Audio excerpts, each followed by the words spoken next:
அருட்பெருஞ்சோதி அருட்பெருஞ்சோதி தனிப்பெரும் கருணை அருட்பெருஞ்சோதி. எல்லா உயிர்களும் இன்புற்று வாழ்க, வள்ளல் மலரடி வாழ்க வாழ்க, கொல்லா விரதம் குவளை எல்லாம் ஓங்குக, நல்லோர் நினைத்த நலம் பெறுக, நன்றி நினைத்து எல்லோரும் வாழ்க இசைந்து. உலக மக்களே, அறிவார்ந்த அன்பர்களே, ஆண்மநேய ஒருமையுடைய அன்பர்களே, வல்லப்பம்மா நமக்கு அருளிய திருவுட்பாவிலிருந்து அருட்பெருஞ்சோதி ஆண்டவருடைய திருவிளையாடல்களை பார்த்து கொண்டிருக்கிறோம். அருட்பெருஞ்சோதி ஆண்டவர் ஆதியும் அந்தமில்லா தோன்றிய இறைவன், சுயமாக தோன்றிய இறைவன், சாதியும் மதங்களையும் கடந்த இறைவன். அப்படிப்பட்ட இறைவன் சுயமாக தோன்றி இந்த உலகங்களை படைத்து அந்த உலகங்களை நடத்தக்கூடிய பதத்தலைவர்களையும் படைத்து அவர்களுக்கு தேவையான தொழில்களையும் கொடுத்து இந்த பிரபஞ்சத்தை இயக்க வைத்தார் அருட்பெருஞ்சோதி ஆண்டவர். பதத்தலைவர்கள் என்பது பிரம்மன், திருமால், ருத்திரன், மகேஸ்வரன், சதாசிவம். படைத்தல், காத்தல், அழித்தல், மறைத்தல், அருளல் என்ற 5 தொழில்களையும் அவங்களுக்கு கொடுத்து அவங்களுக்கு தேவையான ஆயுள் காலங்களையும் கொடுத்து அவர்கள் இருக்கின்ற யுகங்களுக்கும் ஆயுள் காலத்தை கொடுத்து இந்த பிரபஞ்சத்தை இயக்க வைத்தார்கள் அருட்பெருஞ்சோதி ஆண்டவர். கிரேத யுகம், திரேத யுகம், துவார யுகம், கலியுகம், இந்த 4 யுகங்களிலுமே சமயங்களும் மதங்களும் மார்க்கங்களும் தோன்றி அதை தோற்றுவித்தவர்கள் அவர்களுடைய கர்த்தாக்களை, அவர்கள் அறிவுக்கு எட்டியவரை அறிவின் விளக்கப்படி அந்த கர்த்தாக்களை உருவகப்படுத்தி அதற்கேற்றபடி ஆலயங்கள் அமைத்து மக்களை வழிபட செய்து விட்டார்கள். இந்த நிலைகளெல்லாம் ஆயுள் காலம் முடிந்தவுடனே, யுகங்களுடைய ஆயுள் காலம் முடிந்தவுடனே இந்த சமயங்களும் மதங்களும் மார்க்கமுடைய ஆயுள் காலம் முடிந்து விட்டது. அதற்கு பிறகு கலியுகத்துக்கு பிறகு ஒளியுகம் பிறக்கிறது. இப்போ நாம் ஒளியுகத்தில் இருந்து கொண்டிருக்கிறோம். வல்லப்பமன் இந்த யுகத்தை சதுர்யுகம், சத்தியுகம் என்று கூறுவார்கள். கலியுகம் 1900 ஆண்டுகளிலே முடிவடைந்து விட்டது என்பதை இந்த உலகிற்கே, இந்த பிரபஞ்சத்திற்கே பிரகடனப்படுத்தியவர் நமது வல்லப்பமான் அவர்கள். வேறு யாரும் சொல்ல முடியல. அந்த உண்மையை, பிரபஞ்சத்தின் உண்மையை யாரும் சொல்ல முடியல. காரணம், மலர்கள் சூழ்ந்தவர்கள் இயற்கையின் உண்மையையும் பிரபஞ்சத்தின் உண்மையையும் சொல்ல முடியாது என்று கூறுகிறார். மலங்கள் ஆணவம், கண்மம், மாயை, மாமாயை, துரோதை போன்ற மலங்களை சூழ்ந்தவர்கள், சமயங்களிலும் மதங்களிலும் பற்று கொண்டவர்கள், மார்க்கங்களின் மீது பற்று கொண்டவர்கள், இவர்களெல்லாம் பிரபஞ்சத்தின் உண்மைகளை கூற முடியாது என்று கூறுகிறார். வல்லப்பமான ஒருவர்தான் கலியுகம் 1900 ஆண்டுகளிலே முடிவடைந்து விட்டது என்று கூறியிருக்கிறார்கள். அவர் வல்லப்பமானவர்கள் பிரபஞ்சத்தின் கூறிய உண்மைகளை மக்களிடம் யாரும் சொல்லவில்லை என்பதனால் மக்களுக்கு யாரும் தெரியாது. இது திருவருட்பாவிலே நமக்கு அருளியிருக்கிறார்கள் நமது இறைவன் வல்லப்பமானவர்கள். அப்போ அந்த கலியுகம் முடிந்தவுடனே ஒரு யுகம் ஆரம்பிக்கிறது, ஒளியுகம். அந்த ஒளியுகத்திலே ஒரு மார்க்கம் வேண்டும். உலக மக்களுக்கென்று ஒரு ஆன்மீக மார்க்கம் வேண்டும். அந்த ஆன்மீக மார்க்கம் சமரசமாக இருக்க வேண்டும். உலக மக்கள் எல்லாம் ஒற்றுமையோடு, எந்த விதமான வேறுபாடுகள் இல்லாமல், முரண்பாடுகள் இல்லாமல் வாழ வேண்டும், இன்புற்று வாழ வேண்டும் என்பதற்காகவே சுத்த சன்மார்க்கத்தை அருட்பெருஞ்சோதி ஆண்டவர் நிறுவி அதை செயலாற்றுவதற்காக தன் அருளால் பெற்ற ஒரு ஆண்மகனை செல்வப்பிள்ளை என்று பெயரிட்டு வளர்த்து கொண்டிருக்கிறார். சதாசிவத்துடைய ஆயுள் காலம் முடிவடையும் போது, அதாவது 51 ஆண்டுகள் பாக்கி இருக்கிறது. ஏற்கனவே பிரம்மன், திருமால், ருத்திரன், மகேஸ்வரனுடைய ஆயுள் காலம் முடிந்து இறைவனுடைய திருவடியை சேர்ந்து விட்டார்கள். சதாசிவம் ஆயுள் காலம் முடிவதற்கு 51 ஆண்டுகள் இருக்கும்போது, ஏன்னா சதாசிவம் தான் கடைசியில் 5 தொழில்களை செய்து கொண்டிருக்கிறார். அப்போ அந்த 51 ஆண்டுகள் கழித்து இந்த பிரபஞ்சத்தை இயக்குவதற்கு ஒரு ஆள் வேண்டும் என்பதற்காக தனது மகனை, தனது செல்வ பிள்ளையை, தன் அருளால் பெற்றெடுத்த மகனை ஒரு தாயின் வழியாக இந்த பூலோகிற்கு வருவிக்க செய்தார் அருட்பெருஞ்சோதி ஆண்டவர். வருவிக்க உற்ற பிறகு வளர்ப்பமானவர்கள் வருவிக்க உற்ற இடம் ஏற்கனவே நான் கூறியிருக்கிறேன். சிதம்பரம் அருகிலே மருதூர் என்ற கிராமத்திலே ஒரு சைவ குலத்திலே ராமையா பிள்ளை சின்னையம்மையார் என்பவர்களுக்கு மகனாக வருவிக்க உற்றார். நல்லா கவனிக்கணும். இறைவனுடைய பிள்ளை இவர்களுக்கு மகனாக வருவிக்க உற்றார். இப்படிதான் வளர்ப்பமனை பற்றி பேசும்போது சொல்லணும். பிறந்தாரு அவதாரத்தின்னு சொல்லக்கூடாது. நான் ஏற்கனவே அதுக்கு விளக்கம் கொடுத்துக்கிறேன். பிறக்கிறவர்கள் அவதரிக்கிறவர்கள் எல்லாம் இறக்க வேண்டும். திருப்பி பறக்க வேண்டும். அவங்க தான் பறக்கிறவங்க, அவதரிக்கிறவங்க. இந்த நிலையில் நாம் மாறுபட்டவர் நமது பிள்ளை பெருமானவர்கள். அவர் வருவிக்க விட்டவர், இறைவனுடைய குழந்தை. எதற்காக வருவிக்க விட்டார் என்ற காரணத்தையும் தெளிவாக நமக்கு திருவருட்பாலை அருளியிருக்கிறார்கள். ஆன்ற சன்மார்க்கம் அணிபெற என்னைத்தான் ஈன்று அமுதளித்த இனிய நற்றாயே, தெளிவாக சொல்றார். ஆக சன்மார்க்கத்தை உலக மக்களிடம், அதாவது உலக மக்களிடம் கூறி உலக மக்களெல்லாம் சன்மார்க்கத்தில் சேர்க்க வேண்டும் என்பதற்காகவே வருவிக்க விட்டவர். அகத்தை கருத்து புறத்தை வெளுத்திருந்த உலக அனைவரையும் சகத்தை திருத்தி, எல்லாரையும் டோட்டலாக ஒட்டு மொத்தமாக திருத்தி சன்மார்க்கத்தை அடைவித்திட, இந்த மக்களை எல்லாம் சுத்த சன்மார்க்கத்தில் சேர்க்க வேண்டும் என்பதற்காகவும், அவர்களெல்லாம் இகத்தை பரத்தை பெற்று இந்த உலக மக்கள் எல்லாம் இன்பமான வாழ்க்கையை பெற்று நோயற்ற வாழ்விலும் மரணமில்லா பெருவாழ்விலும் வாழ வேண்டும் என்பதற்காகவே, மகிழ்ந்திடுவதற்கென்றே, இந்த மக்களெல்லாம் மகிழ்வோடு வாழ வேண்டும் என்பதற்காகவே என்னை உகத்தே இறைவன் வருவிக்க உற்றேன், அவர்களை பெற்றேனே. யுகம் என்பது இந்த யுகத்திலே, இந்த யுகம் என்பது கலியுகத்திலே. வல்லப்பமானவர்கள் வருவிக்க உற்ற ஆண்டு 5/10/1823 ஆண்டு. கலியுகம் முடியல. 1900 ஆண்டில் தான் கலியுகம் முடியுது. வல்லப்பமான் இறைவனானது 30/1/1874. நல்லா புரிஞ்சுக்கணும் நீங்கள். அப்போது கலியுகம் முடிவதற்கு 27 ஆண்டுகள் என்று சொல்லும் பொழுது 1873 ஆண்டிலே ஒரு பேர் உபதேசத்தை கூறுகிறார். அதை மட்டும் கூறவில்லை, சுத்த சன்மார்க்க காலம் தொடங்குவதற்கு இன்னும் 12 மாதங்கள் இருக்கிறது. இந்த சூட்சமம் யாருக்குமே தெரியாது. ஏன் 12 மாதம் இருக்குன்னு சொன்னார்? கலியுகம் முடிவதற்கு 27 ஆண்டுகள் இருக்குது. அப்போ 1873, 27, 1900 முடிஞ்சு போச்சு. கலியுகம் 1900 ஆண்டில் முடிவடைகிறது. அப்போது சுத்த சன்மார்க்கம் தொடங்குவதற்கு 12 மாதங்கள் இருக்குது என்று சொல்லுகிறார் 1873 ஆண்டிலே. 12 மாதங்கள் என்பது ஒரு வருடம்.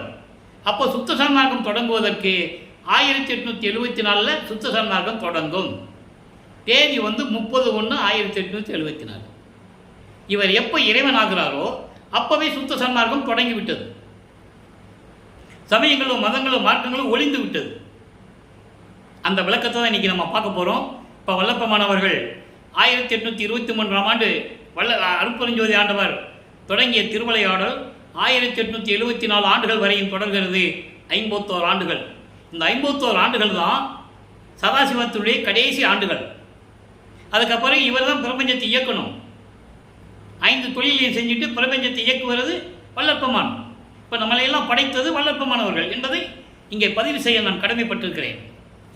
அப்போ இந்த காலகட்டத்தில் இந்த 51 ஆண்டுகளையும் அருட்பெருஞ்சோதி ஆண்டவர் 8 ஆண்டுகளாக பிரித்து தன் மகனுக்கு அருளை கொடுத்து கொண்டிருக்கிறார். எப்படி? தன் மகனை சமயங்களிலும் மதங்களிலும் மார்க்கங்களிலும் இருக்க செய்து, அதை அந்த நெறிமுறைகளை பின்பற்ற செய்து, அதுக்கப்புறம் இதெல்லாம் தேவையில்லை, சுத்த சன்மார்க்கம் என்ற ஒரு மார்க்கம் உருவாகிவிட்டது, இதெல்லாம் தேவையில்லை என்ற நிலையை உலக மக்களுக்கு அறிவிக்க வேண்டும். இந்த நிலையில் இருக்கும்போது இந்த 51 ஆண்டு திருவிளையாடுகள் 8 ஆண்டுகளில் எப்படி நடக்கிறது என்பதை தான் நம்ம இன்னைக்கு பார்க்க போகிறோம். வருவிக்கப்பட்ட 1ஆம் ஆண்டிலிருந்து ஒரு தாயின் கருவறையிலே உபசாரத்தால் பெற்ற தாயன்பால் ஒருத்தியின் கருவறையிலே இருக்கும்போது என்று கூறுவார். யாரு? சின்னம்மையார். சின்னையம்மையாருடைய கருவறையிலே நமது குழந்தை இறைவன் இருக்கும் பொழுது அங்கே கருவறை இருட்டாக இருக்கிறது என்று கூறும்போது தனது தந்தை அருட்பெருஞ்சோதி ஆண்டவர் ஒளிகாட்டியதையும், தனக்கு பசி எடுக்கிறது என்று சொல்லும்போது அருட்பெருஞ்சோதி ஆண்டவர் தன் மகனுக்கு அருளமுதம் ஊட்டியதையும் தெளிவாக கூறியிருப்பார். உடம்பு புழுக்கமாக இருக்கிறது என்று கூறும்போது தென்றல் காற்று வீசியதையும், தன் மகனுக்கு தந்தையும் மகனும் கொஞ்சி விளையாடியதையும் நமக்கு தெளிவாக வல்லப்பமானவர்கள் அருளியிருக்கிறார்கள். இந்த விளக்கத்தை எல்லாம் மக்களிடம் சொல்லாததனால் வல்லப்பமானவர்களுடைய நிலை மக்களுக்கு தெரியாது. ஒரே வரியில் சொன்னாங்க, சாமியார் சோறு போட சொன்னார், முடிஞ்சு போச்சு. அந்த வட்டத்துக்குள்ளேயே வல்லப்பமான நிற்க வச்சுட்டாங்க. அது விளக்கம் இருக்கட்டும், அது ஒரு தனிப்பட்ட விளக்கம். இப்போ நம்ம திருவிளையாடலை பார்த்துட்டு இருக்கோம். இன்றைக்கி பதிவு வந்து திருவிளையாடல் பதிவு வந்து 225வது பதிவில் நம்ம பேசிகிட்டு இருக்கோம். இப்போது 9வது ஆண்டிலிருந்து வருவிக்க உற்ற 8 ஆண்டுகளும் எந்த விதமான அருளை பெற முடியவில்லை. நமது பிள்ளை பெருமானவர்கள் பள்ளிக்கூடத்தில் போய் சேர்ப்பாங்க, படிக்க முடியாது. ஆசிரியர்கிட்ட போய் படிக்க முடியாது. அப்போ வீட்டில் என்ன சொல்லுவாங்க? திட்டுவாங்க. பள்ளிக்கூடத்துக்கு ஒழுங்காக போகிறதில்ல, எங்கெங்கேயோ சுற்றிக்கிட்டு வரேன்னு திட்டுவாங்கல்ல. அது உலகத்தினுடைய இயற்கை, உலகியலில் இயற்கையாக நடக்கிறது. அப்போ அவருடைய மனநிலை எப்படி இருந்திருக்கும்? 8 ஆண்டுகள் வரையிலும் நமது குழந்தை இறைவன் வளர்ப்பமானவர்கள் எப்படியெல்லாம் துன்பப்பட்டார் என்பதை பின்னாளிலே பாடல்களிலே நமக்கு கூறியிருக்கிறார்கள். 12 ஆண்டு தொடங்கி இற்றைய பகல் வரை இந்த படியில் நான் பட்ட பாடு நினைக்கில் மலையும் கரையுமே இரும்பும் உருகுமே இப்படிலாம் சொல்லுவார். மெய்யருள் வியப்பில் வரும். அந்த விளக்கங்களே நம்ம பார்த்துருக்கோம். இப்போது 2வது ஆண்டு, அதாவது 2வது 8இல் 9வது ஆண்டிலிருந்து 16 ஆண்டுகளுக்குள் என்ன நடந்தது என்பதை இப்போ நம்ம பார்த்துட்டு இருக்கோம். முதல் 8இல் ஒன்றுமே இல்லை.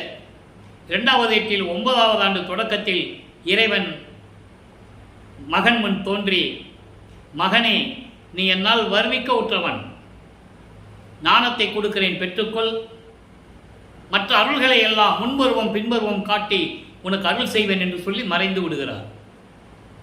தன் மகனுக்கு மறைப்பு நிலையை கொடுக்கிறார். ஏற்கனவே இருந்த நிலைகளெல்லாம் அவருக்கு மறந்துவிடும். அது இறைவனுடைய திருவிளையாடல். அப்போ அந்த நிலையில் இருக்கும்போது நமது பிள்ளை பெருமானவர்கள் சமயங்களிலும் மார்க்கங்களிலும் மதங்களிலும் சொல்லப்பட்ட நெறிகளை பின்பற்றி கொண்டிருக்கிறார். இவர் சைவ சமயத்தை சேர்ந்த அந்த குடும்பத்தில் வருவிக்க உற்றதனால் சைவ சமய தலைவனாகிய இறைவனை வழிபட்டு கொண்டிருக்கிறார். சைவ சமயத்தின் தலைவன் இறைவன், வைஷ்ணவ சமயத்தின் தலைவன் திருமால். அவங்களுடைய உட்பிரிவுகள் வந்து பிரம்மன், இந்திரன். இப்படி ஒவ்வொரு சமயத்துக்கும் தலைவர்கள் உண்டு. கௌபாரம் சமயத்துக்கு முருகன் தலைவன், காணாபத்திய சமயத்துக்கு விநாயகன் தலைவன், சௌரம் சமயத்துக்கு சூரியன், சாகதம் சமயத்துக்கு அம்மன். இப்படி ஒவ்வொரு சமயங்களுக்கும் தலைவர்கள் உண்டு.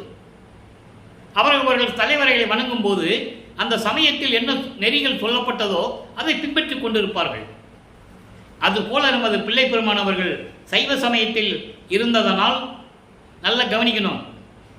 இறைவன் இருக்க சொல்லுகிறார், அவர் விரும்பி இருந்ததில்லை என்பதை பின்னாளிலே பாடல்களிலே கூறும்போது அந்த விளக்கத்தை எல்லாம் நாம் பார்க்க போகிறோம்.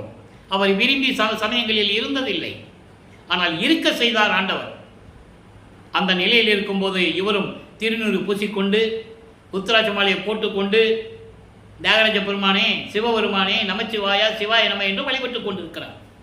இப்போ இதுவரையிலும் திருவருள் முறையீடு என்ற பதிகத்தை பார்த்து விட்டோம். நேற்றோடு அது முடிந்து விட்டது. 232 பாடல்கள்.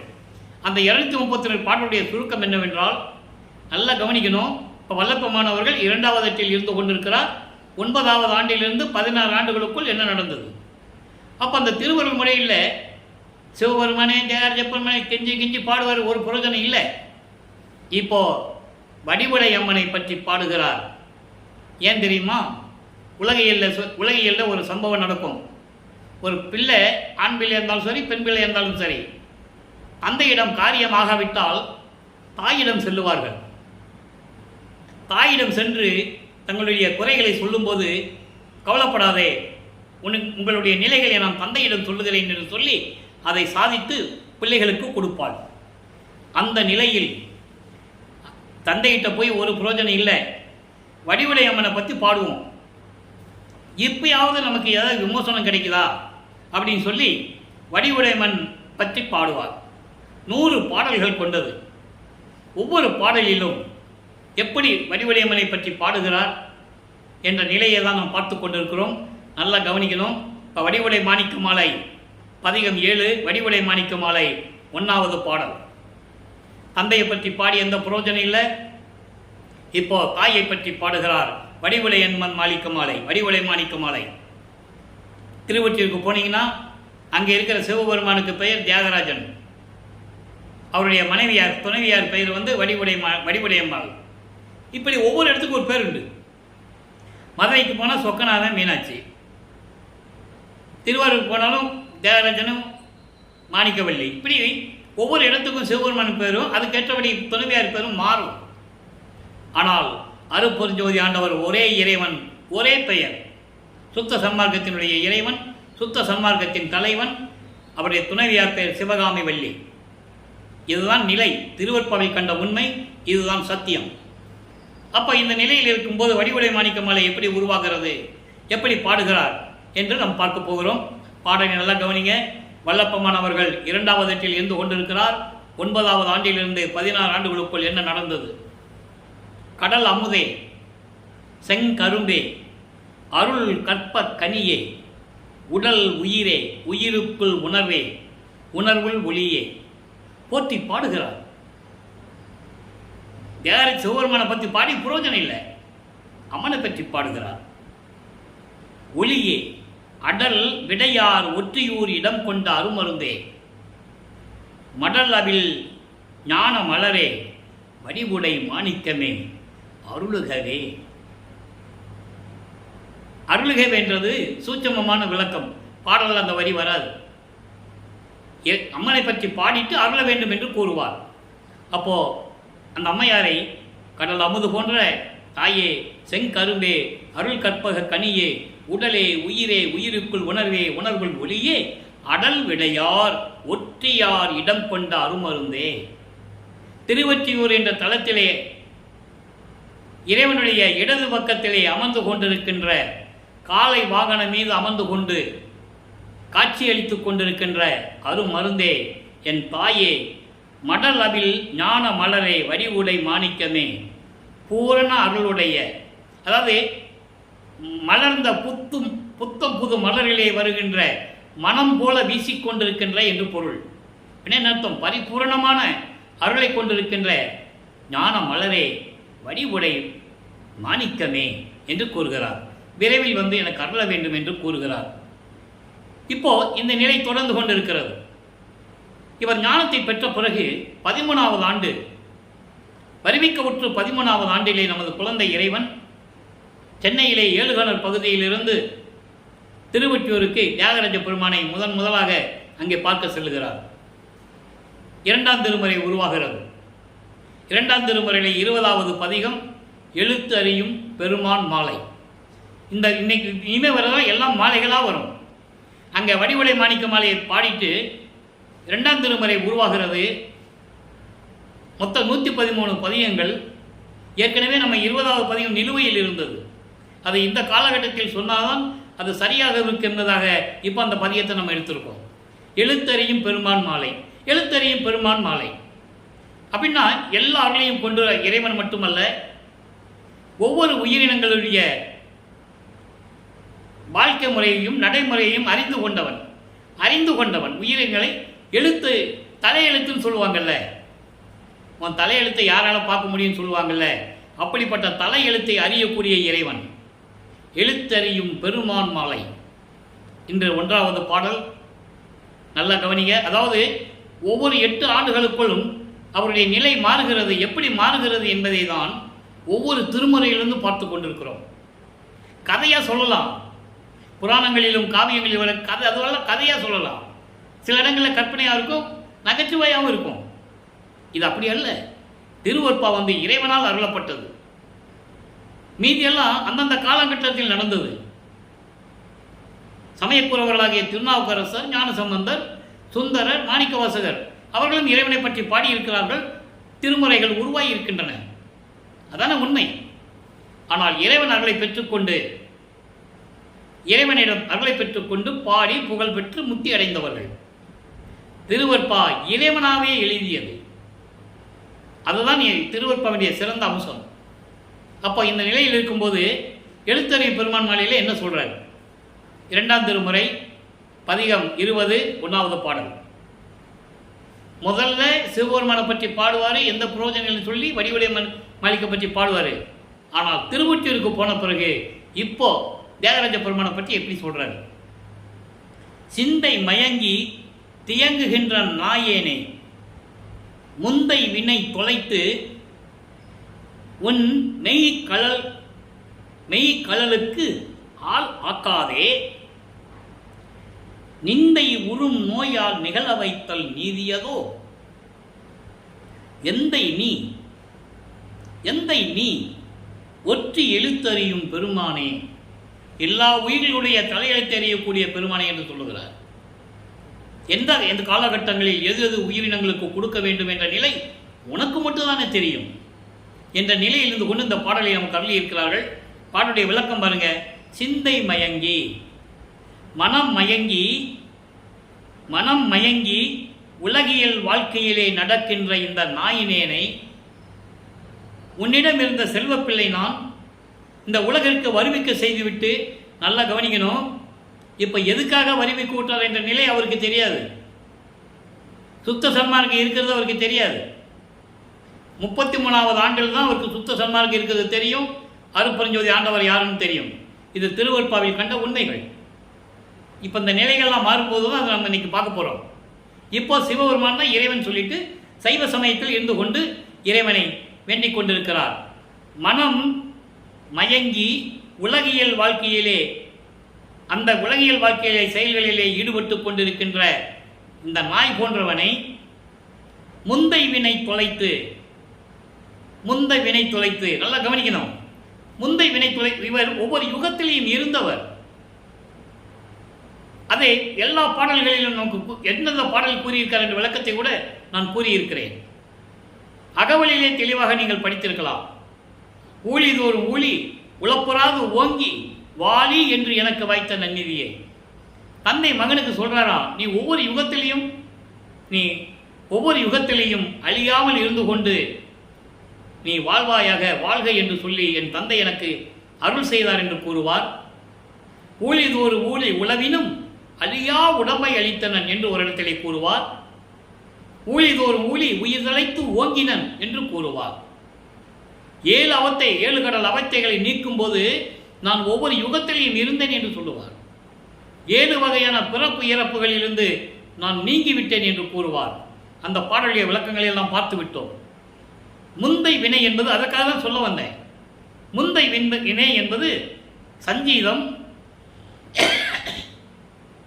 சஞ்சீதம், பிராரத்தம், அகாமியம் 3 வகையாக வல்லப்பமானவர்கள் பிரிக்கிறார்கள் வினைகளை. சஞ்சீதம் என்பது பல பிறவிகளிலே சேர்ந்த வினைகள். பிராரத்தம் என்பது போன பிறவிகளை சேர்ந்த வினைகள். அகாமியம் என்பது தெரிந்தோ தெரியாமலேயோ இப்பிறவியில் செய்த கர்ம வினைகள். இவற்றைகளையெல்லாம் தொலைத்து நீக்கி உன் மெய் கழலுக்கு ஆளாக்காதே, உன்னுடைய அருளுடைய திருவடிகளுக்கு என்னை ஆட்கொள்ளாமல், அடைக்கலம் கொடுக்காமல், நிந்தை உறும் நோயால் நிகழ வைத்தல் நீதியதோ. தினமும் நிந்தம் என்பது தினமும் என்னை துன்பத்தில் ஆழ்த்துவது உனக்கு நீதியா? எந்தை நீ எனது தந்தை அல்லவா? நீ நான் உன் மகன் அல்லவா? என் முன் தோன்றி என் மகன் என்று கூறிவிட்டு இந்த உலக நடைமுறையிலே என்னை ஈடுபடுத்தி வைத்து மனமயங்கி தெரிகின்ற என்னை இந்த வினைகள் எல்லாம் நீக்கி என்னை ஆட்கொள்ளாமல் தினமும் இந்த துன்பத்திலே என்னை இருக்க வைக்கிறாயே, என்னை துன்பப்படுத்துகிறாயே, இது நீதியா, தர்மமா, இது ஒரு தந்தைக்கு அழகா என்று கூறுகிறார். ஒற்றையோர் எழுத்தறியும் பெருமானே விரைவில் வந்தேற்கு அருள வேண்டும் என்று கூறுகிறார். இப்போ வல்லப்பமானவர்கள் 16 ஆண்டுகளுக்குள் இருந்து கொண்டிருக்கிறார். 2வது எட்டை முடித்து விட்டார். 3வது எட்டில் என்ன நடந்தது? 17வது ஆண்டிலிருந்து 24 ஆண்டுகளுக்குள் 3வது திருமறை உருவாகிறது.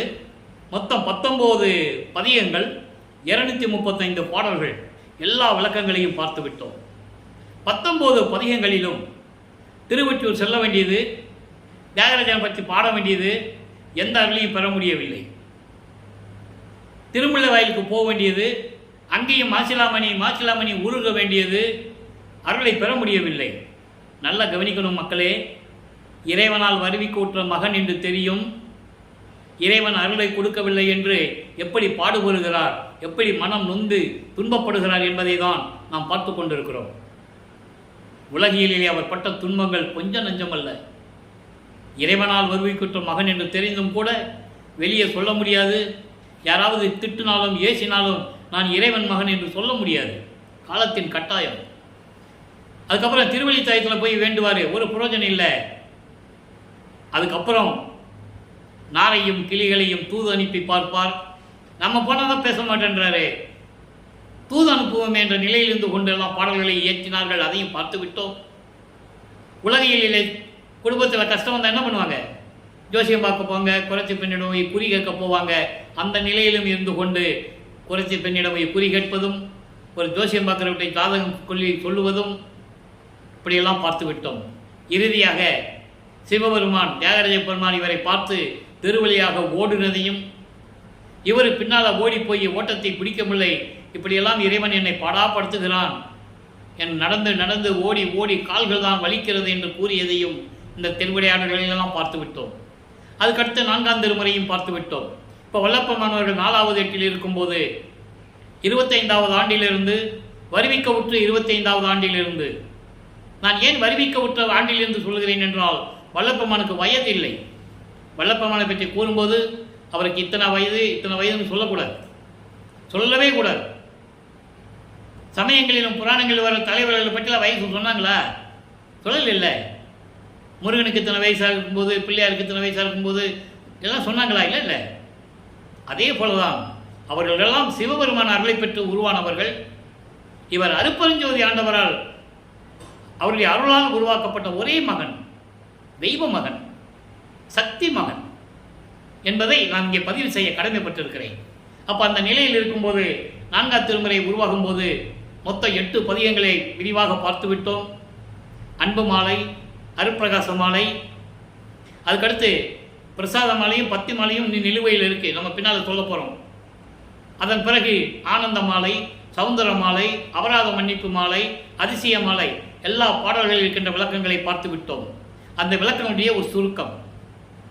25வது ஆண்டிலிருந்து 32 ஆண்டுகளுக்குள், அந்த 8 ஆண்டுகளுக்குள் என்ன நடந்தது என்பதை பார்க்கும்போது, முதலிலே 27வது ஆண்டு தொடக்கத்தில் தனக்குடி அம்மையாருக்கு திருமாங்கல்யம் பூட்டி, அதாவது தாலி கட்டி அந்த அம்மாவுக்கு விமர்சனத்தை கொடுத்தது. அது ஏற்கனவே இறைவனால் நிர்ணயிக்கப்பட்டது. அது பாடலுடைய விளக்கத்தை தான் நான் கூறிவிட்டேன். அன்பர்களே, இங்கு பேசக்கூடிய விளக்கங்கள் அத்தனையுமே திருவருட்பாவில் இருக்கின்ற விளக்கங்கள். இதை யாராலையும் மறுக்க முடியாது. ஆக இந்த நிலையில் இருக்கும்போது அங்கே என்ன சொல்கிறார்? இப்போ இனிமேல் திருவொற்றிற்கு போக மாட்டேன், திருவள்ளித்தாயத்துக்கும் உன்னை பார்க்க வரமாட்டேன், திருமலை மயிலுக்கும் வரமாட்டேன், வந்து என்ன பிரயோஜனம்? நடந்து எனக்கு கால் தான் வலிக்குது, நான் வரமாட்டேன்னு சொல்லி, நீ சொன்னபடி தனக்கோடியாக்க அந்த அம்மையாருக்கும் நான் தாலி கட்டி முடிச்சுட்டேன், இனிமே நான் எங்கேயும் போக மாட்டேன்னு சொல்லி சென்னையிலே கதவு பூட்டி தாப்பா போட்டுறேன். மேட்டுக்குப்பத்தில் மட்டும் கதவு பூட்டி தாப்பா போடல, அங்கேயும் போட்டார், கதவு பூட்டி தாப்பா போட்டார். இப்போ இறைவனுக்கு தெரிஞ்சிடுச்சு மகனுடைய கோபம் நியாயமானது. ஏன்னா 32 ஆண்டுகள் வரைக்கும் அவனை பாடாப்படுத்திட்டோம்.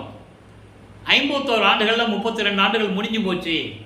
நீ 19 வருஷம் தான் பாக்கி இருக்கு, அவனுக்கு அருளை கொடுத்தே ஆக வேண்டும் என்ற நிலையில் விண்ணுலகத்திலிருந்து பூலோகத்திற்கு மண்ணிலே கால் பதித்து கால் வலிக்க நடந்து வந்து நான் பூட்டிய தெருக்கதவை எப்படியெல்லாம் திறந்து எனக்கு அருளை கொடுத்தார் என்பதை தெளிவாக அருட்பிரகாச மாலையிலிருந்து 100 பாடல்களுடைய விளக்கங்களையும் பார்த்து விட்டோம். திருமணத்தின் போது என்ன நடந்தது என்பதையும் அந்த பாடலிலேயே குறிப்பிட்டிருக்கிறார். நான் திருமணத்தின் போது தாலி கட்டும் போது நான் அங்கே அமர்ந்திருக்கிறவர்களை எல்லாம் பார்த்தேன். பிரம்மனும் திருமாலும் ருத்திரனும் மாணவர்களெல்லாம் வந்து அமர்ந்திருந்தார்கள். என் தந்தையும் தாயும் வரவில்லை. அருப்பெருஞ்சோதி ஆண்டவரும் சிவகாமி வள்ளியும் வராமல் என் மனம் எப்படி வருத்தப்பட்டது என்பதை பாடல்களிலே கூறியிருந்தார்கள்.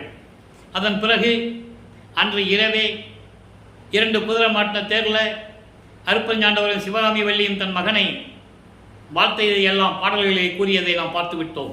தெளிவாக பாடல்களிலே இருக்கிறோம், அதெல்லாம் பார்த்து விட்டோம். இப்போ ரூமை பூட்டிட்டாரா, அவர் வரார், வந்து கதவை திறந்து ஒரு கால் உள்ளே வச்சு ஒரு காலை வெளியே வைக்கிறார். யார்? அருப்பெருஞ்சாண்டவர். இப்போ சுத்த சமாகத்தை வாங்கணும், அருளையெல்லாம் வாங்கணும்ல. அப்போ வந்து ஒரு காலை உள்ளே வச்சு ஒரு காலை வெளியே வச்சு தான் கூப்பிடுறாரு. ஏன் இப்படி உள்ளே வான்னு கூப்பிடுறாரு இவர், மகன் கூப்பிடுறாரு, அப்பா உள்ளே வாங்கன்னு. வர முடியாது, நீ இங்கே வா. அவருக்கு தெரியும் உள்ளே வந்தால் இவர் கதை மறுபடியும் பூட்டிடுவார், பூட்டியாச்சுன்னா இவர் வெளியே போக முடியாது, இன்னும் 19 வருஷம் பாக்கி இருக்க. அதனால் அப்படியெல்லாம் அருளை கொடுத்து ஒவ்வொரு பாடலிலும் எப்படி அருளை கொடுத்தார் என்பதையெல்லாம் சொல்லிவிட்டோம். இப்போ வல்லப்பமானவர்கள் 4வது எட்டை முடித்து விட்டார். 4 எட்டு 32. இப்போ 5வது எட்டு தொடக்கத்தில் 33வது ஆண்டிலிருந்து 40 ஆண்டுகளுக்குள் அந்த 8 ஆண்டுகளுக்குள் என்ன நடந்தது என்பதையும் பார்த்து விட்டோம்.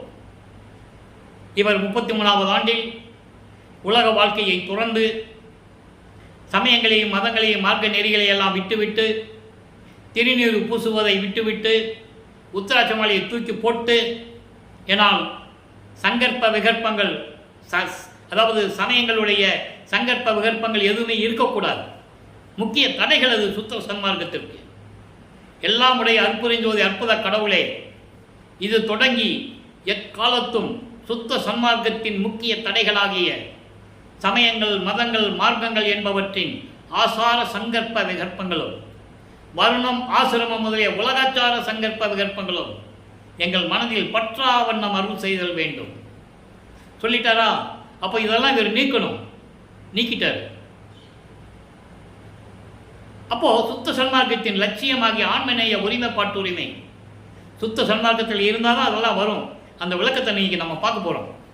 அப்போ இந்த நிலையில் இருக்கும்போது எல்லாத்தையும் துறந்து விட்டு சுத்த சன்மார்க்கத்தை வாங்குவதற்காக எல்லாவற்றையும் கடந்து சுத்த சிவஞான வழிக்கு சென்று கொண்டிருக்கிறார் நமது பிள்ளை பெருமானவர்கள். இங்கே இருக்கிறவங்க என்ன சொன்னாங்க? அவர் எங்கேயோ போயிட்டார்ப்பா, எந்த ஊருக்கு எங்கே சுற்றிக்கிட்டு இருக்காருன்னு யாருக்கும் தெரியாது, 6 மாதம் ஆகுதோ 3 மாதம் ஆகுதோ, வந்தால் சேர்த்துக்கலாம், அப்படி தான் பேசிகிட்டு இருந்தாங்க. ஆனால் அவர் சொல்கிறாரு, நான் பறந்து சென்றேன், தத்துவங்களை கடந்து சென்றேன்லாம் சொல்கிறார். இப்போ எல்லா சக்திகளையும் பெறுவதற்காக அங்கே சென்று கொண்டிருக்கிறார். அங்கே போய் சுத்த சன்மார்க்கத்தை பெறுவதற்காக சுத்த சிவஞான வழியிலே இருக்கின்ற சத்தியஞான சபையிலே பொற்சபையும் சிற்சபையும் கூடிய சத்தியஞான சபையிலே ஒரு சிங்காதனம் அமைத்து ஒரு இருக்கையை அமைத்து அருப்பஞ்சாண்டவர் மகனை வரவேற்கிறார். மகனை இவ்வாடைகளை எல்லாம் கலைந்துவிட்டு சபலம் செய்து வா என்று சொல்லுவார் ஒரு பாடலிலே. சபலம் என்றால் முகசபரம், சேவிங் செய்தல், முகத்தில் முடி இருக்குல்ல, சேவிங் பண்ணிட்டு வான்னு சொல்லுவார். அப்படி அருமையான பாடல்கள்லாம் உண்டு. இப்படியெல்லாம் செய்து புனித நீராடி புத்தாடை அணிந்து அணிகலன்கள் பூட்டி நகைகள்லாம் போட்டு வா உனக்கு மணிமுகடம் சூட்ட வேண்டும் என்று சொல்லி மகனுக்கு மணிமுடி சூட்டி இந்த பிரபஞ்சம் அறிய, வானவர்கள் அறிய, தேவர்கள் அறிய, இவன் எனது மகன், பிரபஞ்சத்தை இயக்கப் போகின்றவன், அவனுக்கு என்னுடைய அரசாட்சியை எல்லாம் அவனுக்கு தருகிறேன் என்று சொல்லி எல்லாவற்றையுமே கொடுக்கிறார். சுத்த சன்மார்க்கம், தத்துவ வெற்றி, தத்துவ சித்தி, ஏம சித்தி, சாகா கல்வி எல்லாம் அங்கே வாங்கிறார். வாங்கிட்டு நேரடியாக கருங்குழிக்கை வந்து உறைவிடமாக கொள்ளுகிறார்கள். அதற்கிடையிலே செவி விழுந்த செய்திகள்லாம் உண்டு. சிதம்பரத்திலே பரசுராமனை பார்த்ததாகவும் அங்கே வெங்கட ரெட்டியாரை பார்த்ததாகவும், இவன் என் தம்பி, நீங்கள் உங்களுடன் அழைத்து செல்லுங்கள், திருமணமாகி மனைவியோட வாழலாம், ஆன்மீகத்துக்கு வந்துட்டான், நீங்கள் கூட்டு போங்கன்னு சொன்னதாகவும் செவி விழுந்த செய்திகள் உண்டு. அந்த விளத்துக்குள்ளே போக வேண்டாம், அது அப்படியே இருக்கட்டும். இப்போ இங்கே கருவழிக்கு வந்த பிறகு அருப்பஞ்சாண்டவர் எப்படி தன் மகனுக்கு வந்தெல்லாம் அருளை கொடுத்தார் என்பதை நாம் பாடல்களிலே பார்த்து விட்டோம். இப்போ வல்லப்பமானவர்கள் 6வது எட்டில் இருந்து கொண்டிருக்கிறார். 6 8 48. 41வது ஆண்டிலிருந்து 48 ஆண்டுகளுக்குள் என்ன நடந்தது? சுத்த சன்மார்க்கம் வாங்கியாச்சு, எல்லா தத்துவங்களையும் வாங்கியாச்சு, எல்லாவற்றையும் வாங்கியாச்சு, எல்லார்களையும் வாங்கியாச்சு. 3 தான் பாக்கி. அருப்பெருஞ்சோதியை வாங்கணும், திருவருள் செங்கோலாட்சியை வாங்கணும், அருப்பெருஞ்சாண்டவர் வந்து மகனோட கலந்துக்கணும். இந்த 3 நிகழ்ச்சிகள் நடந்தது மேட்டுக்குப்பம் சித்தி வளாகத்திலே. அதை நம்ம பின்னால் பார்க்க போகிறோம். 48 ஆண்டுகள் முடிந்த உடனே அந்த மீதி இருக்கிற 3 ஆண்டுகளில் என்ன நடந்தது என்பதை தான் நம்ம சித்தி வளாகத்தில் வச்சு பார்க்க போகிறோம். அது பின்னால் பார்க்க போகிறோம்.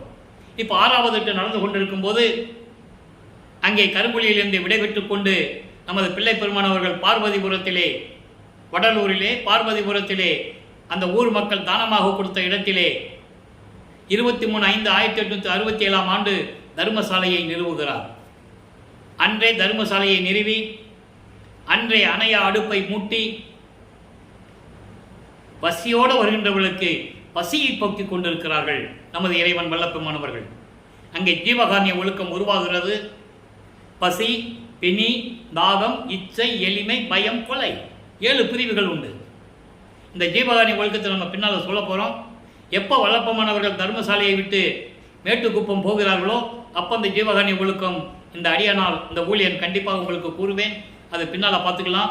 இப்போ ஜீவகாருண்ய ஒழுக்கம் உருவாகிறது. பசியினுடைய நிலை என்ன, பிணியினுடைய நிலை என்ன, இது எப்படியெல்லாம் போக்க வேண்டும் என்று உலக மக்களுக்கு தெரிவித்துக் கொண்டிருக்கிறார் நமது பிள்ளை பெருமான் அவர்கள். பசியும் கொலையும் பரஜீவகாரணியும், மீதியெல்லாம் அபரஜீவகாரணியம் என்று கூறுவார். அது ஜீவகாருண்ய ஒழுக்கத்தில் வரும்போது நம்ம பார்த்துக்கொள்ளலாம். அதன் பிறகு 1869ஆம் ஆண்டு தர்மசாலையிலே நமது பிள்ளை பெருமான் அவர்கள் இறைவன் அங்கே இருக்கும்போது, இறைவன் என்று சொல்லலாம், அவரை யார் சொன்னதில்லை, இந்த வள்ளலார் ஊழியன் தான் சொல்லிக் கொண்டிருக்கிறேன். அவ்வளவு அருள் வல்லமை படைத்தவர் நமது வல்லப்பெருமான் அவர்கள். அப்போ இந்த நிலையில் இருக்கும்போது 1869ஆம் ஆண்டு கடலூரிலே மஞ்சக்குப்பம் என்ற இடத்தில் நீதிமன்றத்திலே ஆறுமுக நாவலார் என்பவர் வழக்கு பதிவு செய்கிறார்.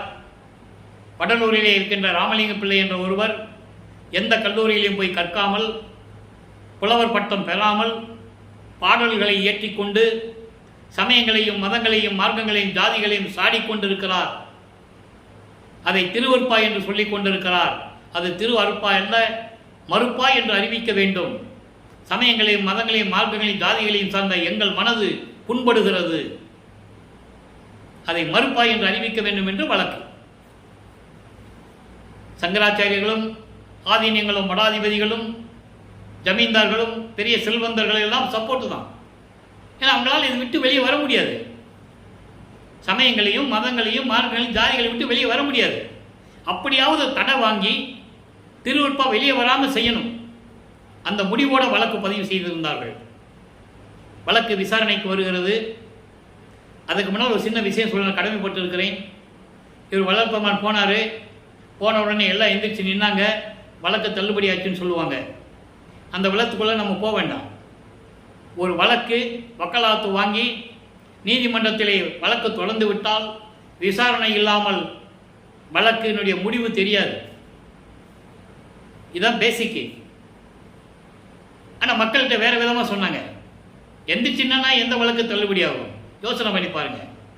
அப்போ விசாரணை வருகிறது. நீதிமன்றத்திலே வாதி உட்கார்ந்து இருக்கிறார். வாதி வந்து இவர் ஆறுமுக நாவலார், நமது இறைவன் பிரதிவாதி. அவர் வரல. எல்லாம் பார்க்குறாங்க. டைம் ஆகி போச்சு, நேரம் ஆகி போச்சு, அவர் வரலன்னா வழக்கு நம்ம பக்கம் தீர்ப்பாயிடும் மகிழ்ச்சியோடு இருக்கிறாங்க. அங்கே ராமலிங்க பிள்ளை ராமலிங்க பிள்ளை ராமலிங்க பிள்ளை என்று அந்த கோர்ட்டில் டவாலி கூப்பிடுவார். 3 தடவை கூப்பிடுவாங்க. உடனே எழுந்தருள்கிறார். அப்போ கூட இவருடைய நிலை மற்றவங்களுக்கு தெரியல. இவரை ஒரு சாதாரண மனிதனாக நினைத்து கொண்டிருந்தார்கள். இறைவன் என்று யாருக்கும் தெரியல, உணர முடியல அவங்களால. அதான் உண்மை. அப்போ அந்த நிலையில் இருக்கும்போது திடீரென்று அங்கே எழுந்தருள்கிறார். உடனே நீதிபதி உங்கள் பெயர் என்னன்னு கேட்கும்போது ராமலிங்கம் என்று சொல்லுகிறார். உங்களுடைய பாடல்களை எல்லாம் மறுப்பா என்று அறிவிக்க வேண்டும் என்று வழக்கு வந்திருக்கிறது. இதை பற்றி நீங்கள் என்ன நினைக்கிறீர்கள், என்ன சொல்லுகிறீர்கள்? இப்படி தான் விவாதம் நடந்திருக்கணும். அப்போ அந்த நிலையில் சொல்லும்போது இவர் சொல்வார், நான் இறைவன் சொன்னபடி இறைவனுடைய அருளால் எழுதப்பட்டது. சாதிகளையும் மதங்களையும் மார்க்கங்களையும் நான் சாடவில்லை. அது அவர்களுடைய தனிப்பட்ட உரிமை. ஆனால் சுத்த சன்மார்க்கம் என்று வரும்போது அதெல்லாம் தேவையில்லை என்று இறைவன் எனக்கு அறிவுறுத்தியதனால் நான் பாடல்களை எழுதியிருந்தேன் என்று சொல்லி சில பாடல்களை எல்லாம் சொல்லி விளக்கம் கூறியதால் நீதிபதி திருப்தி அடைந்து இது மக்களுக்கு ஏற்றது, திருவருட்பாவை மறுப்பா என்று அறிவிக்க முடியாது என்று சொல்லி நீதிபதி தீர்ப்பை வழங்குகிறார். அதை பெற்றுக்கொண்ட நமது இறைவன் தர்மசாலைக்கு வருகிறார். அதன் பிறகு நிறைய விஷயங்கள்லாம் நடந்தது. சங்கராச்சாரியார் வந்தது, அவரை வரவேற்றது. சங்கராச்சாரியார் தமிழுக்கு, அதாவது சமஸ்கிருதம் தான் தாய்மொழி என்று கூற, இருக்கட்டுமே, தந்தை மொழியாக இருக்கட்டுமே, இப்படியெல்லாம் சொல்லி அதை எப்படியெல்லாம் உரையாடல் செய்தார்கள் என்பதை செய்திகளில் வந்த செய்திகள் நிறைய உண்டு. பல பேர் எழுதியிருக்கிறார்கள், நம்ம இல்லைன்னு சொல்ல முடியாது. நிறைய பேர் புத்தகம் எழுதியிருக்காங்க, புக் எழுதியிருக்காங்க. நீங்கள் படித்து கூட தெரிஞ்சுக்கலாம். இந்த நிலைகள் எல்லாம் மாறும்போது நம்ம சொல்கிறது திருவருட்பால இருக்கிறது மட்டும்தான். ஏன்னா இதெல்லாம் சொல்லணும்னா உங்களுக்கு தெரியணும்ல. அதனால் செவிகளில் வந்த செய்திகளை அப்பப்போ நான் எனக்கு தெரிஞ்சதை நான் உங்களுக்கு சொல்லிக்கிட்டு இருக்கேன். ஆனால் பாடல்கள் இருக்கின்ற உண்மையை யாரும் மறுக்க முடியாது. இப்போ உத்தரஞான சிதம்பரம் மாலை உருவாகிறது. அங்கே சூட்சுமமாக கூறுவார் அந்த பாடலிலே. சுத்த சன்மார்க்கம் எப்படிப்பட்டது, சுத்த சன்மார்க்கத்தில் இருந்தால் என்னென்ன பலன்களை பெற்றுக்கொள்ளலாம், இங்கே சத்திய ஞான சபை எப்படி உருவாகப் போகிறது, எல்லாமே சூட்சமமாக அந்த பாடல்களிலே கூறியதை நான் ஏற்கனவே விளக்கமாக உங்களுக்கு நான் கொடுத்து விட்டேன். ஏன்னா ஒவ்வொரு நாளும் சொல்ல முடியாது இல்லையா, இன்னும் நிறைய வேலைகள் இருக்குது நமக்கு. அப்போ இந்த நிலைகள் எல்லாம் மாறும்போது தர்மசாலையில் இருந்து கொண்டு எப்படியெல்லாம் அவருடைய மனநிலையை பாடல்களிலே கூறியிருந்தார் என்பதை உங்களுக்கு ஏற்கனவே நான் விளக்கமாக உங்களுக்கு அறிவித்து விட்டேன். இப்போது 6ஆம் திருமுறையிலே நடராஜ பதிமாலைக்கு வந்திருக்கிறோம். ஏற்கனவே இதுக்கு பின்னால் இருக்கின்ற பதியங்களை நாம் பார்த்து விட்டோம். நடராஜ பதிமாலை நிலுவையில் இருந்தது. காரணம், 1ஆம் திருமுறையிலே வடிவுட மாணிக்க மாலை உருவாகும் போது நமது பிள்ளை பெருமான் அவர்கள் எப்படி இருந்தார், 2ஆம் திருமுறையிலே எழுத்தறியும் பெருமான் மாலை வரும்போது எப்படி சிவபெருமானை வேண்டுகிறார், இதெல்லாம் கடந்த பிறகு சுத்த சன்மார்க்கத்தை பெற்ற பிறகு அருப்பெருஞ்சோதி ஆண்டவரை எப்படி கூறுகிறார் என்பதை நடராஜ பதிமாலையிலிருந்து பார்க்க போகிறோம். இன்றைக்கு 1வது பாடல் மொத்தம் 34 பாடல்களை கொண்டது. இங்கே ஒரு சின்ன விளக்கத்தை கூற இந்த வள்ளலார் ஊழியன் கடமைப்பட்டிருக்கிறேன். நடராஜ பதிமாலை என்று சொல்லும் பொழுதே சிதம்பரத்தில் இருக்கிற நடராஜன்கிட்ட போயிடக்கூடாது, நல்லா ஞாபகம் வச்சுக்கணும். நடராஜன் சைவ சமயத்தை சேர்ந்தவன். அங்கே போய் நீ அருப்பெருஞ்சோதி சொல்ல முடியாது. சொல்லி பாருங்களேன் பார்ப்போம். அங்கே போய் அருப்பெருஞ்சோதி அருப்பெருஞ்சோதி தனிப்பெருங்கனி அருப்பெருஞ்ச மகாமந்திரத்தை அங்கே சொல்ல முடியாது. பெரியபடி நடராஜனும் அருப்பெருஞ்சாண்டவர் ஒன்றாக முடியும். அதை நீங்கள் புரிஞ்சுக்கணும். அதனால தான் நடராஜி பதிமாலை என்று பெயரிட்டார். நடராஜ மாலைன்னு சொல்லலை. ஒவ்வொரு பாடலையும் அந்த விளக்கம் வரும், நீங்கள் நல்லா கவனிக்கணும். நடராஜ பதிமாலை, நடராஜனை விட ஒரு பதி இருக்கிறான் இறைவன். சிவபெருமான், தியாகராஜ பெருமான், நடராஜன், சொக்கநாதன், மாசிலாமணி, சுந்தர மகாலிங்கம், சந்தன மகாலிங்கம், எந்த மகாலிங்கமாக இருந்தாலும் சரி, சைவ சமயத்தின் சேர்ந்த தலைவர்கள். சுத்த சன்மார்க்கத்தின் தலைவன் அருப்பெருஞ்சோதி தனி நிலை. இப்போ நடராஜபதி மாலையை இன்றையிலேருந்து பார்க்க போகிறோம். பின்னால் சத்குரு மாலை இருக்குது. தத்துவ வெற்றி இன்றோடு நிறைவேறுகிறது. அதுக்கப்புறம் இறுதியாக அனுபவ மாலை. அற்புதமான பதிகங்களாக இருக்குது. இதெல்லாம் முடிஞ்ச பிறகுதான் நமது பிள்ளைப்பெருமான் அவர்கள் மேட்டுக்குப்பம் போவார். அங்கே சுத்த சன்மார்க்க பேர் உபதேசம் செய்தது, கொடி கட்டும்போது கொடி பாட்டு, ஞான சரியை, அங்கெல்லாம் அங்கே விளக்கங்கள் வரும். அப்போ நம்ம பார்ப்போம். இப்போ நடராஜபதி மாலை நல்லா கவனிக்கணும். பாடல் உங்களுக்கு ரொம்ப பெருசாக கஷ்டமாக இருக்க மாதிரி தெரியும். பொருள் ரொம்ப எளிமையானது. அருள்நிலை விளங்கும் சிற்றம்பலை என்னும் சிவ சுகாதீத வெளிநடுவிலே. 6ஆம் திருமுறைக்கு முன்னால் எல்லாமே திருவொற்றியூரில் இருக்கின்ற இறைவன், காளை வாகனம் மீது வருகின்ற இறைவன், கங்கையை சடையில் சூடிய இறைவன், பாம்பை கழுத்தில் சுற்றிய இறைவன் அப்படின்னு அவர் சொல்லுவார். சொல்லி தான் ஆகணும். அப்போ அவருக்கு தெரியாது. சமயங்களையும் மதங்களையும் மதங்களுக்கும் அவருக்கு தெரியாது. மறைப்பு நிலையில் இருந்தார். அதனால் அப்படி சொல்லுவார். அதுக்கப்புறம் 6ஆம் திருமுறை நிலைகள் மாறும். அதனால தான் ஒவ்வொரு திருமுறையிலிருந்தும் உங்களுக்கு நான் இந்த வள்ளலார் ஊழியன் என்னுடைய தந்தை வள்ளலாருக்குரிய விளக்க உரையை உங்களுக்கு நான் கூறிக்கொண்டிருக்கிறேன். அருள்நிலை விளங்கும் சிற்றம்பலம் எதுவோ எனும் சிவ சுகாதீத வெளிநடுவிலே. எங்கே? சுத்த சிவஞான வெளி, 16வது வெளி, ஞானத்தில் ஞானமாக இருக்கின்ற சுத்த சிவஞான வெளி.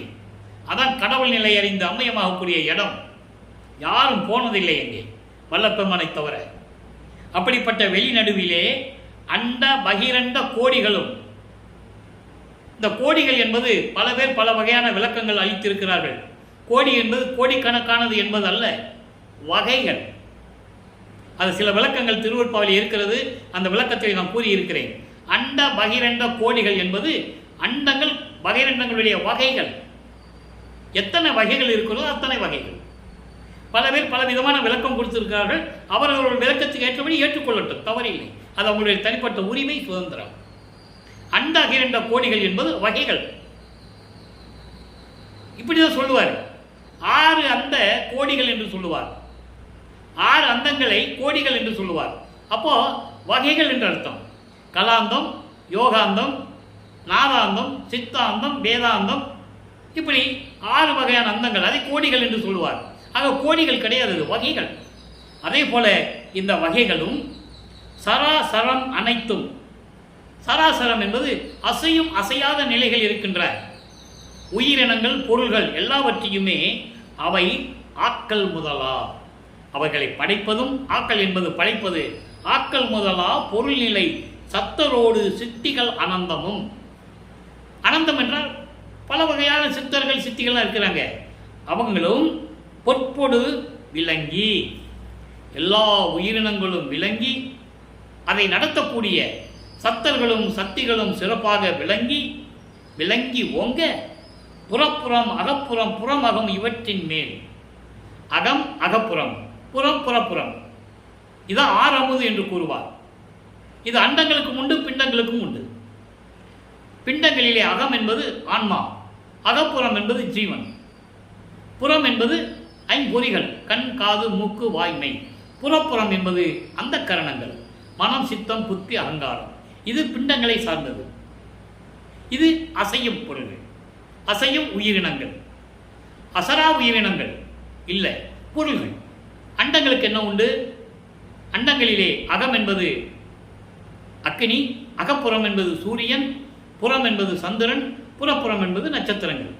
அதான் சொல்றே சராசரம். அவர்கள் அனைத்தையும் அகம் அகப்புறம் புறப்புறம் இவற்றையெல்லாம் இவற்றின் மேல் பரிபூரணமாக, பூரணகரமாக என்று சொல்லுவார், பரிபூரணமாக தெருநிலை சித்திரானந்த கிளாநதிகள் சிறப்ப சிவானந்த நிலையில் விளங்கிக் கொண்டிருக்க, முதல் அந்தமின்றி, முதல் அந்தம் என்பது ஆதி அந்தமில்லா இறைவன், ஆதி அந்தமில்லா தோன்றிய இறைவன் அருட்பெருஞ்சோதி. அருட்பெருஞ்சோதி இறைவனை இப்படியெல்லாம் வர்ணிக்கிறார். அது நீங்கள் நல்லா புரிஞ்சுக்கணும். எப்படிப்பட்ட இறைவன் என்பதை முதல் பாடல்களிலே கூறுவார். அடுத்த பாடல்களில் விளக்கம் மிகவும் பிரமாதமாக இருக்கும். ஆக இந்த காப்பு என்று சொல்வார்கள, ஒரு இறைவனை பற்றி பாடும்போது அதுக்கு முன்னாடி ஒரு காப்பு வரும், அது ஒரு பாடலாக வரும். அதுபோல என்று நினைத்துக் கொள்ளுங்கள். இறைவனுடைய சிறப்பை இந்த பாடலிலே கூறுகிறார். அப்படிப்பட்ட இறைவன், ஆதி அந்தமில்லா தோன்றிய இறைவன், மெஞ்ஞான சித்தி அனுபவ நிலை தெளிந்திட மயங்கும் சுடரே. இது வரைக்கும் சொன்னதெல்லாம் ஒரே பொருள் தான், இறைவனை பற்றி சொல்றது. அப்படி சித்த அனுபவ நிலையில் விளங்கி இருக்கின்ற அருட்பெருஞ்சோதி ஆண்டவரே, அதான் சுடரே என்று சொல்கிறார். சுடர் என்றால் மணி விளக்கு என்று சொல்லலாம், ஞான விளக்கு என்று சொல்லலாம். அருட்பெருஞ்சோதி, அருட்பெருஞ்சோதியே சுருள் நிலை குழல் அம்மை ஆனந்தவல்லி சிவசுந்தரிக்கு இனிய துணையே. அதாவது நடராஜபதி மலையில தான் சிவகாமி வள்ளியை குறிப்பிடுவார். அருட்பெருஞ்சோதி ஆண்டவருடைய துணைவியார் சிவகாமி வள்ளி, சிவபெருமானுடைய துணைவியார் பார்வதி. அவங்க சமயங்களையும் மதங்களையும் பூர சார்ந்தவங்க. இப்படி நிலையை பிரித்து பிரித்து காட்டுவார் விளப்பமானவர்கள். ஏனென்றால் சமயங்களுக்கும் மார்க்கங்களுக்கும் சுத்த சன்மார்க்கத்துக்கும் வேறுபாடுகள் உண்டு என்பதை திருவற்பாவை தெளிவாக நமக்கு அறிவிக்கிறார்கள். மக்களிடம் யாரும் சொல்லவில்லை விளக்கங்களை. படித்து சொன்னால் மக்கள் புரிஞ்சிருப்பாங்க. இன்னொரு சுத்த சன்மார்க்கம் விளங்கியிருக்கும், மக்களிடம் போய் சேர்ந்திருக்கும். யாரும் சொல்லாதனால் அவரை ஒரு வட்டத்துக்குள்ளே நிப்பாட்டிட்டாங்க. வள்ளலார, வளர்ப்பமானை, நமது இறைவனை ஒரு வட்டத்துக்குள்ளே நிப்பாட்டிட்டாங்க. அதான் உண்மை, யாரும் மறுக்க முடியாது, அதான் உண்மை. அப்போ இந்த நிலையில் இருக்கும்போது இப்படி அருமையான கருமையான கூந்தல் உடைய என் அம்மை இருக்கிறாளே, சிவகாமி வள்ளிக்கு துணையாக இருக்கின்ற இறைவனே, கணவனே, அப்படிப்பட்ட இறைவனே, சுத்த சிவ சன்மார்க்க நிதியே, சுத்த சிவ சன்மார்க்க நிதியே, அருள் செல்வமே, சுத்த சன்மார்க்கத்தின் தலைவனே, அருட்பெருஞ்சோதி நடராஜபதியே. சொல்லிட்டாரா? நடராஜன் வேற, நடராஜபதி வேற. அதனால அருட்பெருஞ்சோதி முன்னால் போடுறாரு. அருட்பெருஞ்சோதி நடராஜபதியே, எல்லாற்றுக்கும் தலைவன் அருட்பெருஞ்சோதி. இப்படியெல்லாம் நமது இந்த பாடலிலே நமக்கு அருளியிருக்கிறார்கள், இறைவனை பற்றி கூறியிருக்கிறார்கள். இதை ஏன் இந்த நிலுவையில் இருந்த பதிகத்தை கூறுகிறேன் என்றால், ஏற்கனவே சொன்னது போல 1ஆம் திருமுறைய நிலை, 2ஆம் திருமுறைய நிலை, 3, 4வது திருமுறை நிலைகளெல்லாம் மாறி சுத்த சன்மார்க்கத்தை பற்றி சொல்லும்போது, இறைவனை பற்றி சொல்லும்போது இப்படியெல்லாம் வல்லப்பமானவர் கூறியிருக்கிறார் என்பதை நீங்கள் புரிந்து கொள்ள வேண்டும். அடுத்து 98வது பதிகம் சத்குரு மணிமாலை. சத்குரு மணிமாலை ரொம்ப தெளிவாக இருக்கும். நடராஜபதி மாலையை விட இது ரொம்ப தெளிவாக இருக்கும். மொத்தம் 25 பாடல்கள். இன்னைக்கு 1வது பாடலை எடுத்துருக்கிறோம். மாற்று அறியாத சொல்லும் பசும் பொன்னே, சுத்த தங்கன்னு சொல்றார் இறைவனே. மாற்று அறியாத, அதுக்கு நிகர் எதுவுமே இல்லை. சுத்த பசும் பொன்னே, மாணிக்கமே, சுடர் வண்ண கொழுந்தே. அருப்பெருஞ்சோதியின் பொருள் இருக்கு. சுடர் வண்ண கொழுந்து என்பது அருப்பெருஞ்சோதியே.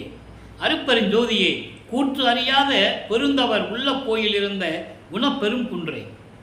மரணங்களை தவிர்த்த, மரணங்களை நீக்கிய, பெரும் தவம் செய்தவர்களின் உள்ளத்தில் விளங்கிக் கொண்டிருக்கின்ற குணக்குன்றே.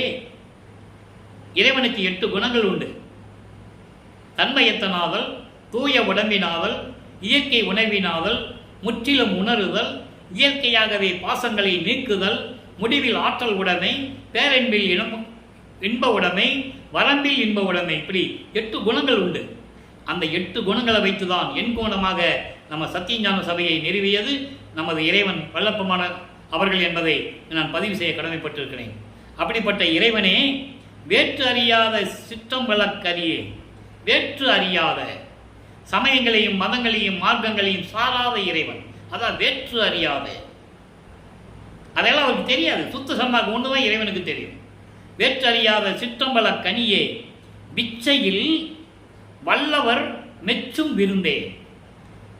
நீ அருள வல்லமை படைத்தவன், அப்படிப்பட்ட இறைவன் என்று சொல்லி வல்லவர்கள் மெச்சுகின்ற புகழ்கின்ற இறைவனே, அருப்பெருஞ்சோதியே, சாற்று அறியாத என் சாற்றும் கழித்தாய். இந்த வரிக்கு எவ்வளவு பெரிய விளக்கம் தெரியுமா?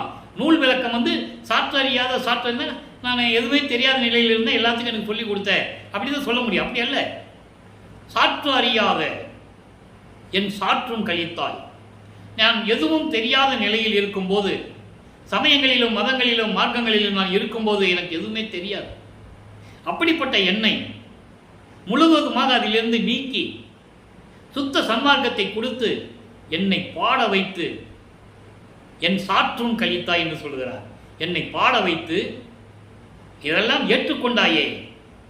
அப்படிப்பட்ட இறைவனே, என் பாட்டையும் ஏற்றுக்கொண்ட இறைவனே, எல்லாவற்றையும் கொடுத்து தெளிய வைத்து என்னை ஏற்றுக்கொண்ட இறைவனே, தனி நடராஜ அண்டர்லைன் தனி நடராஜன். பிற்காலங்களில் இந்த பாட்டை படிச்சுட்டு நடராஜனை பற்றி பாடியிருக்கான்னு சொல்லிடுவாங்க. அதான் தனி நடராஜன் என்று கூறுகிறார். அதனால்தான் அருப்பெருஞ்சோதி நடராஜ பதியை என்று கூறுகிறார். அதை நீங்கள் நல்லா புரிஞ்சுக்கணும். இப்படி விளக்கமாக மக்களுக்கு சொல்லியிருக்கணும். சொல்லாதனால இவங்கெல்லாம் போய் சுத்த சமூகத்தில் இருந்தாலும் அவர் என்ன சொல்கிறாருன்னா, நான் ஏற்கனவே கூறியிருக்கிறேன், சமயங்களிலும் மதங்களிலும் மார்க்கங்களில் இருந்தால் உங்களுடைய சுதந்திரம். நீங்கள் நடராஜ கோயிலுக்கு போகலாம், சிவபெருமான் கோயிலுக்கு எங்கே வேணாலும் போகலாம், தப்பில்லை. அது அவங்களுடைய உரிமை. ஆனால் சுத்த சன்மார்க்கத்தில் வந்து விட்டால் படலூருக்கு தான் வர வேண்டும். அந்த நிலையை உத்தரஞான சிதம்பரம் மாலையில் கூறியதை, அந்த விளக்கத்தை நான் ஏற்கனவே கொடுத்து விட்டேன். அப்போ அந்த நிலையில் இருக்கும்போது தனி நடராஜன், தனி நடராஜன், நடனங்களுக்கெல்லாம் அதிபதியானவன் தனி நடராஜன், ஒப்பற்ற இறைவன், சுத்த சன்மார்க்கத்தின் இறைவன், என் சத்குரு மணியே என்று கூறுகிறார். இப்போ தத்துவ வெற்றியினுடைய கடைசி பாடல் நல்லா கவனிக்கணும். தத்துவ வெற்றி 19 பாடல்களை முடிச்சிட்டோம். இறைவன்கிட்ட எப்படியெல்லாம் தத்துவங்களை, அந்த வெற்றிகளை எல்லாம் எப்படி கடந்தார் என்பதை ஒவ்வொரு பாடலிலே பாடியிருந்ததை நாம் பார்த்து விட்டோம். என்று கடைசி பாடல், மரணம் என்னும் பெரும் திருட்டு மா பாவி பயிலே. மரணத்தை எப்படி விரட்டுகிறார்? அதான் பயம் ஜீவகானி உலகத்தில் இருக்கு.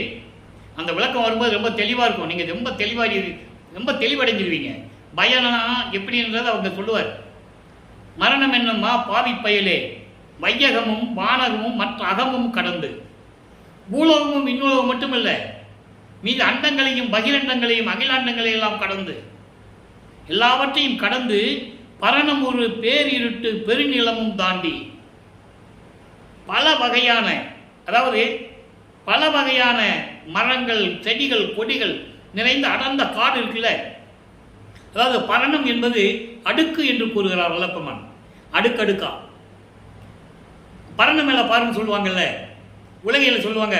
அந்த பொருளை காணணும்னு சொன்னால் பரணம் மேலே ஏறி பாரியா தெரியும் அப்படின்னா அது ஒரு அடுக்கு. இப்படி பல வகையான அடுக்குகள் கொண்ட காடு, மரங்கள், செடிகள், கொடிகள், இப்படி அடர்ந்திருந்த காட்டுக்குள் தாண்டி, இந்த நிலத்தையும் தாண்டி, காட்டை தாண்டி, நிலத்தை தாண்டி ஓடி போயிரு, பசை இற ஓடி போயிரு, இருக்க இடம் தெரியாமல் போயிரு. இருக்க இடம் தெரியாமல் நீ ஒளிந்திடு. இங்கு இருந்தாய் எனிலோ என் முன்னால இனிமே நீ இருந்தேன்னா என்ன ஆகும்? என்னுடையான் அருளானை ரணமுறை உன்னை முழுதும் அடித்திடுவேன். கொஞ்சம் கொஞ்சமாக சித்திரவதை பண்ணிடுவேன் உன்னை. ரணம்னா என்ன? ஒரேடியே சாவடிக்க மாட்டேன் உன்னை. கொஞ்சம் கொஞ்சமாக சித்திரவதை பண்ணி உன்னை சாகடிச்சிருவேன். ஓடிப்போய் என்கிட்ட நிற்கக்கூடாது. இது சத்தியம். என் உடையான் அருள் ஆணை, என் தந்தையின் ஆணை, என் குரு மேல் ஆணை. அரண் கூறும் எந்தனை விடுத்தே ஓடுகனி. நான் யாரு நினைச்சிட்டு இருக்கேன்? அருள் வல்லமை படைத்த என் தந்தையின் அரண்குள்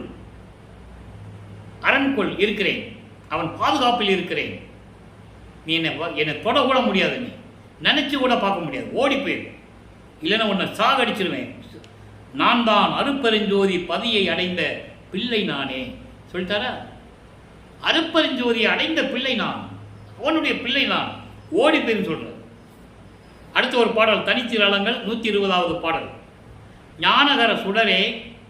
இந்த பாடலை ஏன் சொல்றேன்னா, நடராஜபதி மாலையிலையும் சர்க்குரி மாலையிலையும் இப்போ நம்ம விளக்கம் பார்த்தோம்ல, அதனுடைய முடிவான விளக்கம் 4 வரியில் சொல்லுவார். ஞானாகர சுடரே, ஞான மணி விளக்கே, ஆனா அருட்பெரி சிற்றம்பலத்தே, ஆனந்த தேனார் அமுதாம் சிவமே சிவமே, நீ நானாகி என்னுள் நடிக்கின்றாய் என்னேயோ. அருட்பெருஞ்சோதியே, மெஞ்ஞான விளக்கே, அருள் வல்லவத்தோடு திகழ்ந்து கொண்டிருக்கின்ற சிற்றம்பலத்தில் இருக்கின்ற இறைவனே, பேரின்பமான இறைவனே, தேன் போன்ற இறைவனே, அமுது போன்ற இறைவனே, சிவமே சிவமே என்று சொல்லுகிறார். நான் ஏற்கனவே விளக்கம் கொடுத்திருக்கிறேன். சிவன் வேறு, சிவம் வேறு. சிவம் அருப்பெருஞ்சோதி, சிவன் சைவ சமயத்தின் தலைவன். இந்த நிலை இருந்து கொண்டு அருப்பெருஞ்சோதியே, நீ நானாகி என்னுள் நடிக்கின்றாய். உன்னுடைய திருவிளையாடலே திருவிளையாடல். நீ நானாக மாறிவிட்டாய். அப்ப நான் நீயாகிவிட்டேன். இவன் அவனாகிவிட்டான் என்று சொல்வார் ஒரு பாடலிலே. இவன் அவனாகிவிட்டான். யார் அவன்? அருப்பெருஞ்சோதி. என்னேயோ எதற்காக என்று எனக்கு தெரியவில்லை என்று கூறுகிறார். இதை அம்பலவாண அவர்களே ஒரு பாடலிலே சொல்லுவார். ஏறி இறங்கி இருந்தேன், இறங்காமல் ஏற வைத்தீர் இங்கு வாரீர். தர்மசாலையில் இருந்துட்டு இறைவனை கூப்பிடுறார் அவங்க அப்பாவை. நான் சமையலையும் மதங்கள் இருக்கும்போது கொஞ்சம் தூரம் ஏறுவேன், திருப்பி இறங்கிடுவேன். ஆனால் நீ என்னை இறங்காமல் ஏற வைத்தாய். சுத்த சன்மார்க்கத்தை கொடுத்து எனக்கு கடவுள் நிலையை கொண்டு வந்து நிறுத்தி விட்டாய். அதோடு மட்டுமல்ல, ஏகாந்த நன்னிலை யோகாந்தத்து உள்ளது என்று பேரின்பமான ஒரு நிலை யோகாந்த நிலையில் இருக்கின்றது. யோகாந்தம், கலாந்தம், யோகாந்தம், போதாந்தம், நாதாந்தம், வேதாந்தம், சித்தாந்தம். அப்படி யோகாந்த நிலையில்தான் பேரின்பமான நிலை இருக்கிறது என்று எனக்கு சொல்லி அதை தன்னந்தனியாக வந்து எனக்கு அருள் குடித்தாய் என்று சொல்லுகிறார்.